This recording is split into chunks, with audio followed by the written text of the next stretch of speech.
Bismillahirrahmanirrahim. Assalamualaikum warahmatullahi wabarakatuh dan salam sejahtera kepada anak-anak murid tahun 1 juara.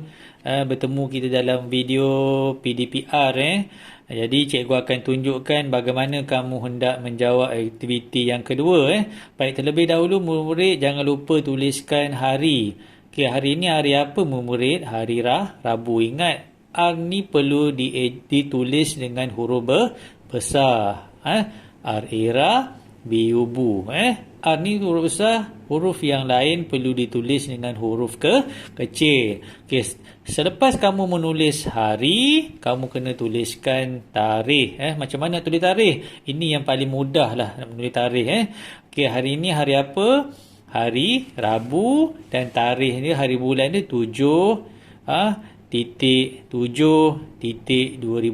bermaksud 7 hari bulan Julai. Tapi cikgu nak kamu tulis dalam bentuk angka pun sudah memadai. 7.2001. Baik, selepas kamu tuliskan tarikh, kamu perlu membaca kehendak soalan. Apa kehendak soalan tu murid? Baik, kita baca bersama-sama murid. Baca cerita, kemudian lengkapkan peta pokok. Di mana peta pokok tu murid?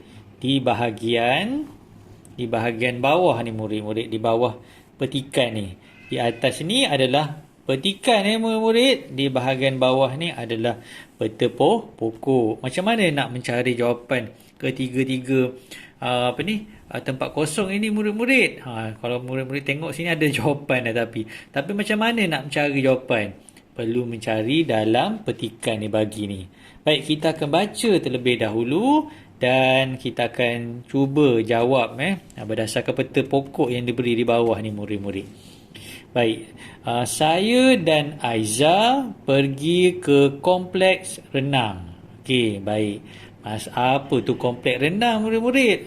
Tempat untuk berenang lah, maksudnya tempat untuk belajar berenang. Siapa yang pergi tu? Aiza dengan Aina. Baik. Buat apa dia pergi? Untuk belajar berenang. Okey, kita sambung lagi. Kami hendak berenang di kolam renang. Okey, baik.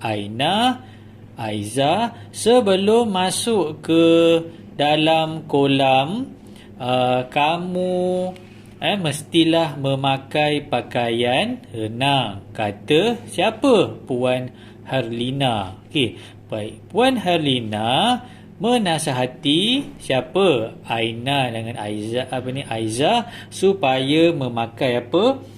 Memakai pakaian renang. Sebab apa kita kena pakai pakaian renang murid? Supaya pakaian itu sesuai. Kamu tak boleh memakai pakaian selain daripada pakaian renang. Contohnya kamu pakai pakaian tracksuit. Maksudnya pakaian tracksuit ataupun t-shirt ni sesuai untuk kita melakukan aktiviti di padang. Tetapi kita memakai pakaian selain daripada pakaian renang tidak boleh. Jadi kamu kena memakai pakaian renang, pakaian yang sesuai. Siapa yang nasihat murid-murid? Ni Puan Harlina. Baik, saya sambung lagi. Okey, ini pelampung. Gunakan pelampung semasa berenang. Baik, supaya tidak lemas, kata Encik Razman. Encik Razman mengingati Aina dengan Aiza supaya memakai pelampung. Apa fungsi pelampung tu murid? Ya, betul murid. Pelampung ni penting. Kalau kamu tidak tahu berenang, pelampung ini dapat menyelamatkan kamu daripada lemas. Kalau kamu pandai berenang pun, kamu perlu sediakan pelampung sebagai mana tahu takut berlakunya kecemasan. Jadi pelampung ni untuk menyelamatkan kamu dari lemas. Jadi Encik Razman mengingatkan Aina dengan Aizah supaya memakai pelampung. Okey, baik, saya sambung lagi. Ayah dan ibu mengawasi kami dari tebing kolam. Maksudnya tebing ni maksudnya di tepi kolam tu. Di tepi kolam. Mengawasi siapa? Mengawasi Aina dengan Aiza ni. Di mana di tebing kolam ni? Perlu ke ibu bapa mengawasi anak dia? Semasa anak dia mandi, murid-murid? Perlu supaya tidak berlakunya perkara-perkara yang tidak diingini. Okey, iaitu lemas. Okey, baik.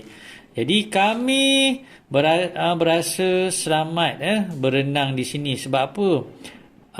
Aina dengan Aiza ni berasa selamat sebab apa? Diawasi oleh ayah dan ibu tu. Okey, baik. Selepas berenang di kolam, ayah menyuruh kami mandi di bilik air pula. Kemudian kami menukar pakaian. Maksudnya selepas berenang di kolam tu, selalunya kamu perlu menukar pakaian. Baik, sebelum menukar pakaian tu, kamu kena membersihkan badan kamu dengan air yang bersih. Sebab apa? Selalunya kolam renang ni dipenuh dengan klorin. Klorin tu sangat bahaya. Kalau kamu tak kamu tak basuh dengan air yang bersih, maksudnya air paip. Okey, jadi sebelum memakai pakaian, kamu kena mandi dulu. Mandi dulu, barulah kamu memakai pakaian yang kering, pakaian yang kamu bawa tu. Baik, kita cuba jawab peta pokok yang diberikan di bawah ini. Dia punya tajuk peta pokok ni, perkara yang perlu dilakukan. Maksudnya apa perkara yang perlu dilakukan sebelum, semasa berenang dan selepas berenang. Okey, baik. Sebelum berenang, dalam perenggan yang kedua, ada dinyatakan sebelum berenang perlu apa, murid? Memakai pakaian renang. Kamu tulis balik memakai pakaian renang ni, tulis balik di bahagian bawah ni. Memakai pakaian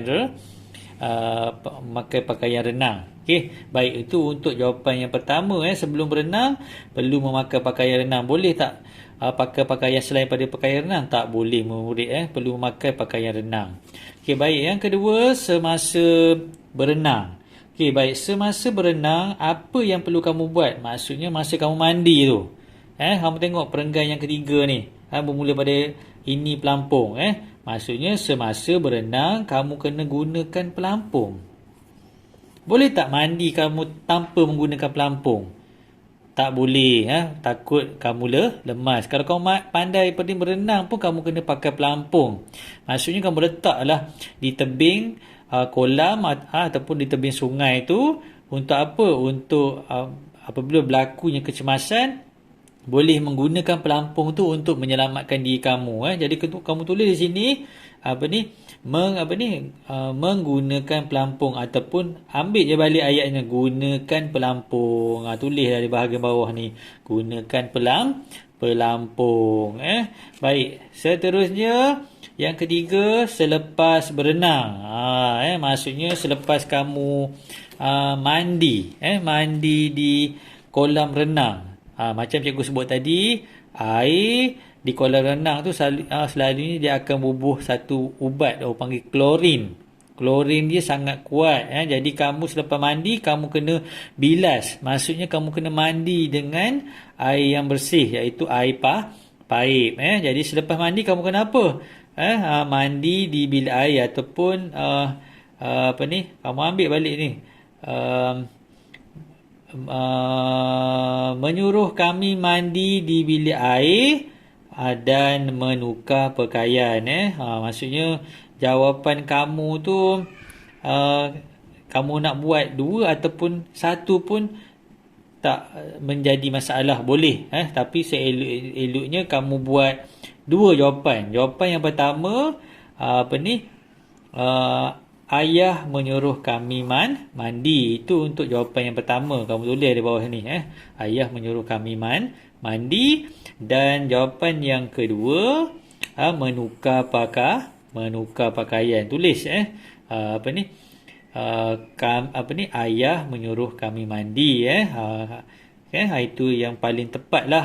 Ataupun tak nak tulis ayah menyuruh kami mandi, menyuruh kami mandi, ambil je mandi di bilik air pun boleh. Maksudnya ambil start dari sini.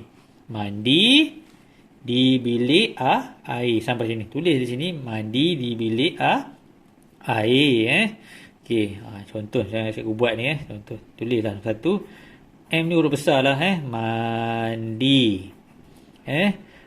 Di bilik air. Tulislah elok. Okey, mandi bilik air. Dan di sini ambil balik menukar pakaian. Tulis sini. Okey. Menukar pakaian. Okey, baik itulah maksudnya untuk selepas berenang ni kena ada dua jawapan lah.